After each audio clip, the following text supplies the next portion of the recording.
2022 থেকে 2024 আমার জীবনে ছিল একটা রোলার কোস্টার অধ্যায়। 1 বছরের মধ্যে মা বাবা দুজনকে হারিয়ে ফেলে নিজেকে দুঃখ প্রকাশ করার সময়টুকু দিইনি। নিজেকে গড়ে তুলেছি, সাথে ছিল আমার ভালোবাসার মানুষ, আমার দিদি বোনেরা, আমার স্কুল কলেজের বন্ধুরা। তোরা না থাকলে সত্যি হয়তো প্রিয়াঙ্কা আজকে এই জায়গায় আসতে পারতো না।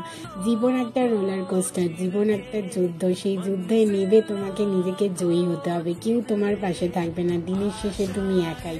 তো আবারও এই বছরটা শেষ, কিন্তু তোমার জীবনটা শেষ নয়। তাই নিজেকে সব সময় ভালোবাসো আর এনজয় করতে থাকো। তো নতুন বছরের অনেক শুভেচ্ছা তোদের জন্য, আমার পাশে থাকার জন্য ধন্যবাদ। যা যা লেসন দিলে সেগুলো যেন পরের বছরে কাজে লাগায়। তো wish you a happy very new year everyone. খুব ভালো কাটুক নতুন বছর।